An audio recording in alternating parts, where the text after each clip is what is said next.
الحمد لله نحمده ونستعينه ونستغفره ونؤمن به ونتوكل عليه ونعوذ بالله من شرور أنفسنا ومن سيئات أعمالنا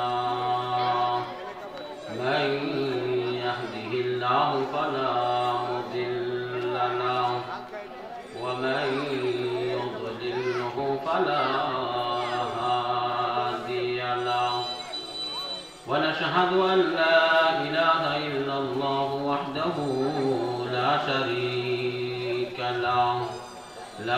شريك له ولا وزير له ولا نذير له ولا مشير له ولا معين له ونشهد أن سيدنا وسندنا وحبيبنا وطبيب قلوب ربنا ومولانا محمدا عبده ورسوله أرسله الله تعالى بالحق والقرآن المجيد ورفعناه وإياكم بالآيات والذكر الحكيم أما بعد فأعوذ بالله من الشيطان الرجيم بسم الله الرحمن الرحيم وقرن في بيوتكن ولا تبرجن تبرج الجاهلية الأولى وأقمنا الصلاة وآتينا الزكاة وأطعنا الله ورسوله إلى آخر الآية. وقال النبي صلى الله عليه وسلم إذا صلت المرأة خمسها وصامت شهرها وأطاعت زوجها وأحصنت زوجها وأطاعت بالها قيل لها ادخل الجنة إلى آخر الحديث. صدق الله العظيم وصدق رسوله النبي الكريم ونحن على ذلك لمن الشاهدين والشاكرين والحمد لله رب العالمين. আলহামদুলিল্লাহ দক্ষিণ বৈঠাপাড়া আহসানুল উলুম কওমি মাদ্রাসা এর হাফেজ ছাত্রদের পাগড়ি প্রদান উপলক্ষে ৩৬তম ওয়াজ ও দোয়া মাহফিলের সম্মানিত সভাপতি আমার সামনে বসে আছেন দিনদার ইমানদার ছোট ছোট নাবালক বাচ্চারা পর্দা নিশীন সম্মানিত মা ও বোনেরা। বিকাল থেকে নিয়ে এই পর্যন্ত কত মানুষ চাকরি নকরি ব্যবসা বাণিজ্য বেহায়াপনা অশ্লীলতা চুরি ডাকাতি হাইজাক্কারি বিভিন্ন খরাবি থেকে কোরআনি মুসবা ডিগ্রি জলসার মধ্যে আল্লাহ জাল্লা শানুহু আমাদেরকে ভালোবেসে মায়া করে মোহাব্বত করে মাহফিলে আসা বসা কিছু কথা বলা এবং শোনার সুযোগ আর তৌফিক করে দিলেন। এই জন্য আমাদের মাবুদ ও মনিবের দরবারে কালিমাতুল শুকর সকলে বলি আলহামদুলিল্লাহ। সাথে সাথে আল্লাহ তাআলার হাবিব রাসূল আকরাম শফিউ আযম সাইয়্যিদুল মুরসালিন ইমামুন নবিয়্যিন আহমদ মুহাম্মদ মুস্তাফা সাল্লাল্লাহু আলাইহি ওয়াসাল্লামের রওজা পাকে দুরুদ সালামের হাদিয়া সকলের জবানটাকে ছেড়ে দিয়ে বলি সাল্লাল্লাহু আলাইহি ওয়াসাল্লাম। আল্লাহ রাব্বুল আলামিন আমাদেরকে ভালোবেসে মায়া করে মোহাব্বত করে দুনিয়ার জমিনে বাঁচিয়ে রেখেছেন। এটা মহান আল্লাহ রাব্বুল আলামিনের বিশাল এক নিয়ামত।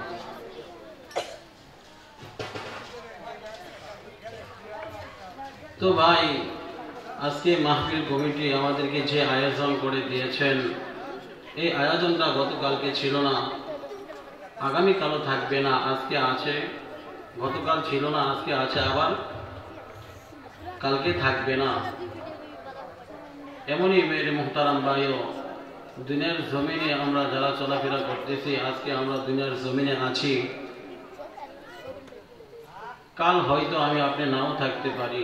এই দিনই মসবা, কত সুন্দর আয়োজন। এই মসবার মধ্যে আমি আপনি আসতে বসতে পারি না, আমাদের নসিবে হয় না। কারণ আমরা অনেকে এরকম চিন্তা চেতনা করি যে মাহফিলের মধ্যে গেলেই বা কি হবে, আলোচনা শুনলেই বা কি হবে, বক্তারা তো কতই আলোচনার পরে আমরা শুনি, তো কোনো ফায়দা তো নাই। ফায়দা কোত্থেকে আসবে? আল্লাহ রাব্বুল আলামিন বলেন, এই দুনিয়ার জমিনে আমার বান্দা বান্দিকে আমি বানাইতাম না, বানিয়েছি মায়া করে, মহাব্বত করে, ভালোবেসে বানিয়েছি দুনিয়ার জমিনে। কিসের জন্য? এই বান্দা এই বান্দি সদা সর্বদা আমি মালিকের জিকির আজগার করবে, ইবাদত করবে। কিন্তু ভাই আজকে মানুষ ওই আসমানের মালিককে ভুলে গেছে, ওই আল্লাহকে ভুলে গেছে। এই জন্য মানুষের কাছে দিনই কোনো মজবা ভালো লাগে না। এই জন্য ভালো লাগে না কারণ মানুষের মধ্যে যদি দিল মরে যায়, জ্যান্ত মানুষ দুনিয়ার জমিনে চলাফেরা করে আমি আপনি দেখি। তুমি এর মুহতারাম ভাইও, আমি একটা কথা প্রত্যেক মাহফিলেই বলে থাকি, এই পৃথিবীর জমিনে আমরা দু চোখে যা কিছু দেখি তা নকল। তা কি ভাই? নকল। যা দেখা যায় না তা হলো আসল, যা দেখা যায় তা নকল। বলবেন যে হুজুর আপনি এই কথা কেমন করে বলেন যে যা দেখা যায় তাই নকল আর যা না দেখা যায় তাই আসল? হ্যাঁ, আমি আপনাদেরকে বলবো যে যা দেখা যায় তা হলো নকল আর যা দেখা যায় না তা হলো আসল। জমিন দেখা যায়, আসমান দেখা যায়, দুনিয়ার জমিনে মানুষ চলাফেরা করে, এইগুলা দেখতে পারে, কিন্তু ভাই এইগুলা নকল। আসল কোনগুলা দেখেন? আজকে এই মাহফিলের মধ্যে কত মানুষ আছে, কিন্তু এই মানুষগুলা জমিনের মধ্যে চলাফেরা করে, কিন্তু এই জমিন, এই মানুষটা নকল। আসল কোনটা? আল্লাহ বলেন, এই বান্দা এই বান্দির ভিতরে যে আমি রুহটা দিয়েছি, এই রুহটা যতদিন পর্যন্ত দুনিয়ার জমিনে বান্দা বান্দির ভিতরে থাকবে, ততদিন পর্যন্ত এই বান্দা বান্দি দুনিয়ার জমিনে চলাফেরা করতে পারবে। রুহটা তার ভিতরে থাকবে না, ওই বান্দা দুনিয়ার জমিনে আর থাকবে না। দুনিয়ার জমিন থেকে ওই বান্দাকে চলে যেতে হবে। তাহলে দুনিয়ার জমিনের মানুষ নকল, ঠিক না বেঠিক? দুনিয়ার জমিনের মানুষ নকল, আসল কোনটা? রুহ। আর এই রুহটা যদি মানুষের ভিতর থেকে মরে যায়, বলবেন যে হুজুর জীবন্ত মানুষ থেকে আবার রুহ কি করে মারা যায়, রুহ কেমন করে মারা যায়? আমি এই জন্য এই কথা বলবো, কারণ দুনিয়ার জমিনে মানুষ ইসলামী কোনো আয়োজন হলে, কোনো দিনই মজবার মধ্যে যখন মানুষ আসে না, তখন আমার আপনার বুঝতে হবে যে আমার রুহটা মরে গেছে, আমার রুহটা জিন্দা না। আমার রুহটা যদি জিন্দা থাকতো তাহলে আজকে আমি এই মজবার মধ্যে আইসা বসতে পারতাম। এই রুহটা জিন্দা না বিদায় আমি যেতে পারি না। দেখবেন অনেক সময় অনেক মানুষ, আজকে যদি এই জায়গার মধ্যে গানের কোনো মজবা হইতো, তাহলে এই জায়গার মধ্যে মানুষের জায়গা দেওয়া যেত না, মানুষকে জায়গা দেওয়া যেত না। এই পরিমাণের মানুষ আসতো, বিশেষ করে কারা বেশি আসতো? যুবক যারা, তারা বেশি আসতো। এই জন্য আল্লাহ রাব্বুল আলামিন বলে, কিয়ামতের ময়দানে আমি যুবকের হিসাব নেব, নাবালকের হিসাব নেব না, বৃদ্ধদের হিসাব নেব না, যুবক যারা, এই যুবকদের হিসাব আমি নেব। কেন নেবেন আল্লাহ? এই জন্য আল্লাহ রাব্বুল আলামিন বলেন যে বাল্যকালে অনেক সময় পিচ্ছি পিচ্ছি বাচ্চারা, এরা বুঝে না, অনেক গুনাহ করে ফেলে, আল্লাহ মাফ করে দেয়। যখন মানুষ বৃদ্ধ হয়ে যায়, ওই সময় মানুষের জিহান শক্তি থাকে না, আল্লাহ রাব্বুল আলামিন ওই বৃদ্ধ অবস্থার গুনাহগুলো আল্লাহ মাফ করে দেয়। যখন মানুষ যুবক থাকে, তার জিহান শক্তি ভালো থাকে, ওই সময় যে গুনাহ কাজগুলো করে, আল্লাহ বলেন পাই পাই করে আমি ওই গুনাহের হিসাবগুলো আমি মালিক নিব। সেটা কোন দিন? আল্লাহ রাব্বুল আলামিন কিয়ামতের ময়দানে আরশের দিনে প্রত্যেকটা বান্দা বান্দির কাছ থেকে পাই পাই করে হিসাব নেবে। এই জন্য আল্লাহর রাসূল সাল্লাল্লাহু আলাইহি ওয়াসাল্লাম হাদিসে পাকের মধ্যে ইরশাদ করেন, সাবআতুন ইযিল্লুহুমুল্লাহু ফি যিল্লিহি ইয়াওমা লা যিল্লা ইল্লা যিল্লুহু الإمام العادل وشاب نشأ في عبادة ربه ورجل قلبه معلق في المساجد ورجلان تحابا في الله اجتمع عليه আল্লাহ রাসূল সাল্লাল্লাহু আলাইহি ওয়াসাল্লাম হাদিসে পাকের মধ্যে ইরশাদ করেন, ও সাহাবায়ে কেরাম শোনো, কিয়ামতের ময়দানে আল্লাহ রাব্বুল আলামিন সাত শ্রেণীর ব্যক্তিকে, সাত শ্রেণীর মানুষকে কিয়ামতের ময়দানে আরশের নিচে আল্লাহ রাব্বুল আলামিন সাত শ্রেণীর ব্যক্তিকে ছায়া দিবেন। এই সাত শ্রেণীর ব্যক্তি কারা? সাহাবায়ে কেরাম জিজ্ঞেস করে, ইয়া রাসূলুল্লাহ, ইয়া হাবিবাল্লাহ, এই লোকগুলা কারা? আল্লাহর রাসূল বলেন, ও সাহাবায়ে কেরাম শোনো, আল্লাহ রাব্বুল আলামিন সাত শ্রেণীর ব্যক্তি, আল্লাহ রাব্বুল আলামিন ওই মানুষদেরকে হাশরের ময়দানে কঠিন মুসিবতের দিনে, ওই দিন এমন দিন হবে যেই দিনে মা তার সন্তানকে চিনবে না, বাবা তার ছেলেকে চিনবে না, ভাই ভাইকে চিনবে না, বোন ভাইকে চিনবে না। ওই দিন সবাই নিজ নিজ চিন্তাই করবে, নিজের চিন্তা করবে। ওই দিন কেউ কাউকে চিনবে না, অস্বীকার করে বসবে, মানুষ মানুষের কাছে দৌড়াইতে থাকবে। এমন অবস্থায় আল্লাহ রাব্বুল আলামিনের কুদরতি ছায়ার নিচে সবাই চাইবে আমি ওই ছায়ার নিচে দাঁড়াই। আল্লাহর রাসূল বলেন, ও সাহাবায়ে কেরাম শোনো, ওই সাত শ্রেণীর ব্যক্তি কারা জানোনি? আল্লাহর রাসূল হাদিসে পাকের মধ্যে ইরশাদ করেন, সাবাতুন ইযিল্লুহুল্লাহু ফি যিল্লিহি ইয়াওমা লা যিল্লা ইল্লা যিল্লুহু, আল ইমামুল আদিল। এক নম্বর হলো কিয়ামতের ময়দানে পৃথিবীর জমিনে আল্লাহ রাব্বুল আলামিন দুনিয়ার জমিনে যাদেরকে ন্যায় পরায়ণ বাদশা হিসেবে বানিয়েছেন, যারা ন্যায় পরায়ণ বাদশা, দুনিয়ার জমিনে বিচার করতে গিয়ে ন্যায় পরায়ণতা দেখাবে। দুনিয়ার জমিনে যারা নেতা হইয়া নেতাগিরি করতে গিয়া ন্যায় বিচার করবে, আল্লাহ রাব্বুল আলামিন তাদেরকে কিয়ামতের ময়দানে আরশের নিচে ছায়া দিবে। আল ইমামুল আদিল, আদিল শব্দের শাব্দিক অর্থ হলো বাদশা। এই বাদশাকে আল্লাহ রাব্বুল আলামিন কিয়ামতের ময়দানে কঠিন হাসরের দিনে তার ছায়ার নিচে জায়গা করে দিবে। বলেন সুবহানাল্লাহ। কঠিন হাসরের দিনে আল্লাহ রাব্বুল আলামিন এই সাত শ্রেণীর ব্যক্তিকে ছায়া দিবে। এর মধ্যে এক নম্বর হলো ন্যায় পরায়ণ বাদশা। দুনিয়ার জমিনে আমরা অনেক সময় দেখা যায় কাজ কর্ম করতে গিয়ে নিজের শক্তি দিয়ে আমরা মানুষকে অপরাজিত করি, এবং কি দুনিয়ার জমিনে আমরা যদি আমার টাকা পয়সা গাড়ি বাড়ি বেশি হয়ে যায় তাহলে আমরা কি করি? মানুষকে মানুষ মনে করি না, মানুষকে মূল্যায়ন দেই না, মানুষকে মহাব্বত করি না, ভালোবাসি না। আল্লাহ রাব্বুল আলামিন বলে কিয়ামতের ময়দানে এমন হবে ওই দিন মানুষ মানুষের দিকে তাকানোর সময় থাকবে না। সন্তান দৌড়াইয়া তার মার কাছে চলে যাবে, মা আমাকে একটু সাহায্য করেন, আমাকে আপনার কাছে একটু জায়গা দেন। মা অস্বীকার করে বসবে, না আমি তুমি কে বাবা? দুনিয়ার জমিনকে আমি চিনি না, দুনিয়ার জমিনে আমি তো কখনোই যাই নাই। এইভাবে নিজের জন্য অস্বীকার করবে, কারণ এই দিন কেউ কেউ কাউকে চিনবে না, নিজের বোঝা কি নিজের বোঝা নিয়ে নিজেই চলবে। এমন অবস্থায় আল্লাহর রাসূল বলেন, ও সাহাবায়ে কেরাম, এই সাত শ্রেণীর ব্যক্তি কিয়ামতের ময়দানে আরশের নিচে ছায়া পাবে। এই সাত শ্রেণীর ব্যক্তির মধ্যে এক নম্বর আল ইমামুল আদিল। দুনিয়ার জমিনে যারা ন্যায় পরায়ণ বাদশা হবে তাদেরকে আল্লাহ রাব্বুল আলামিন কিয়ামতের ময়দানে আরশের নিচে ছায়া দিবে। মেরে মুহতারাম ভাইও, আজকে এই মাহফিলের মধ্যে অনেক আলোচনা হবে। এই আলোচনা থেকে যদি আমি আপনি একটা আমল নিতে পারি, আল্লাহ রাব্বুল আলামিন বলে এই একটার উপর যদি কোনো বান্দা কোনো বান্দি যদি চলতে পারে কিয়ামতের ময়দানে ওই একটা আমল করার কারণে ওই বান্দাকে আমি জান্নাত দিয়ে দিব। মেরে মুহতারাম ভাইও, আমি আপনাদের সামনে পবিত্র কোরআনুল কারীম থেকে ছোট্ট একটা আয়াতে কারিমা তেলাওয়াত করেছি। আল্লাহর রাসূলের হাদিসের ভান্ডার থেকে ছোট্ট একটা হাদিস আমি আপনাদের সামনে বলেছি। আল্লাহ রাব্বুল আলামিন যদি আমাকে তৌফিক দেয় এই হাদিসকে সামনে রেখে আয়াতকে সামনে রেখে স্বল্প আলোচনা করব। এটা হলো বিক্ষুব্ধ আলোচনা যাই হোক না কেন, বোঝার জন্য চেষ্টা করব, বুঝবো। কারণ আলোচনা যদি আমি আপনি না বুঝি তাহলে খামাখা শুনে কোনো লাভ নাই।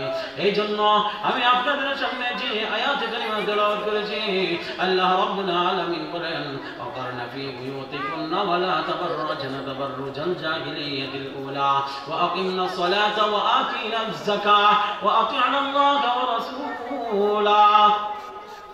আল্লাহ রাব্বুল আলামিন বলেন, ও নারী সাহাবাইগণ তোমরা কি করো? সদা সর্বদা গৃহের মধ্যে থাকো। বলবেন যে হুজুর এত আলোচনার থাকা সত্ত্বেও আপনি কেন নারীদের আলোচনা করতেছেন? আমি এই জন্য আপনাদের সামনে নারীদের আলোচনা করতেছি, কারণ আল্লাহ রাব্বুল আলামিন বলেন দুনিয়ার জমিনের ক্ষেত ভালো যদি হয়ে যায়, ফসল ভালো হয়ে যাবে, মা ভালো তো সন্তান ভালো। এই জন্য আমি আপনাদের সামনে যে হাদিসটা নিয়েছি, এই হাদিসের মধ্যে আল্লাহ রাসূল জনাবে মুহাম্মদ রাসূল সাল্লাল্লাহু আলাইহি ওয়াসাল্লাম নারীদেরকে 4টা আমলের কথা বলেছেন। নারীরা যদি এই 4টা আমল করতে পারে, আল্লাহ রাব্বুল আলামিন বলেন দুনিয়ার ফিতনা দূর হয়ে যাবে, দুনিয়ার মুসিবত দূর হয়ে যাবে। বলবেন তো হুজুর নারীরা ভালো হলে ফিতনা দূর কেমন করে হয়? যদি আপনার ক্ষেত ভালো হয়, আপনার ফসল ভালো হবে। যদি মা ভালো হয়ে যায় তাহলে সন্তান ভালো হয়ে যাবে, আর যদি মা ভালো না হয় তাহলে সন্তান ভালো হবে না। এই জন্য আল্লাহর রাসূল বলেন ইদা সাল্লাতিল মারআতু খামসাহা ওয়া সামাত শাহরাহা।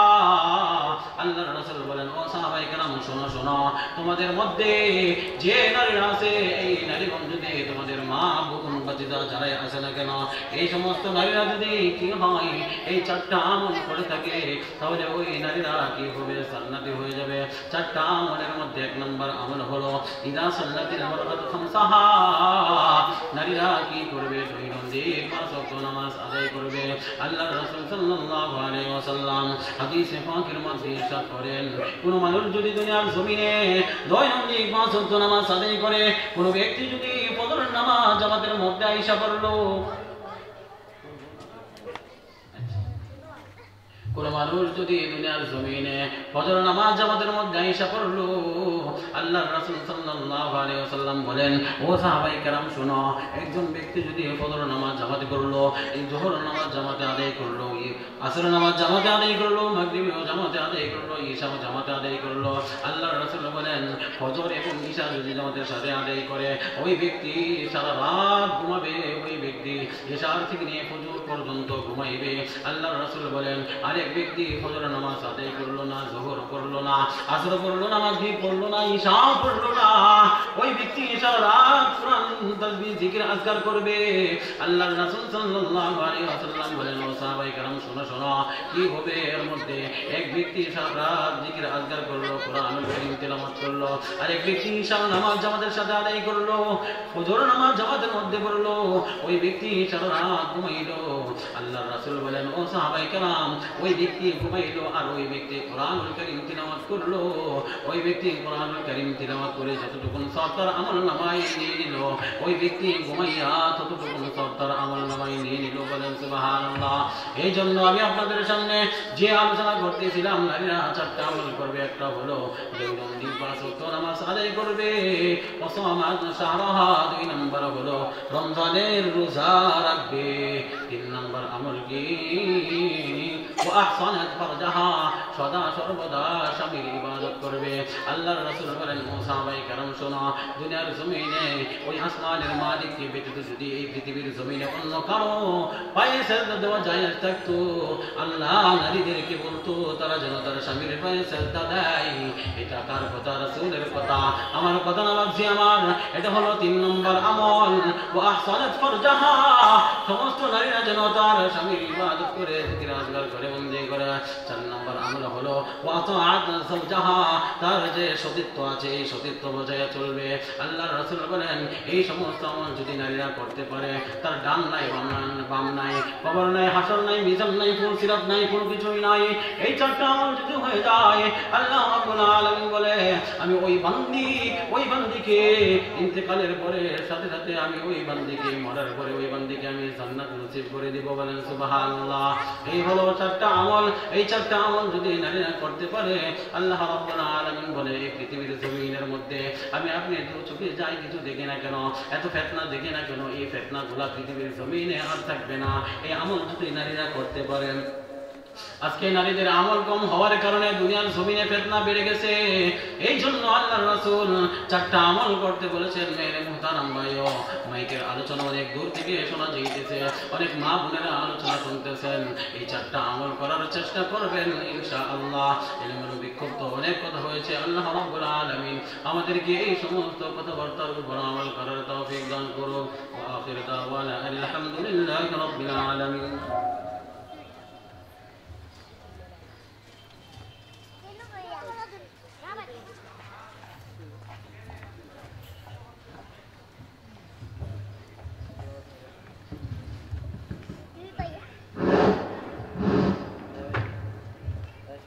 আসসালামু আলাইকুম। সম্মানিত হাজিরান, হযরত অত্যন্ত মূল্যবান বক্তব্য রাখছেন, কিন্তু ওনাকে আমরা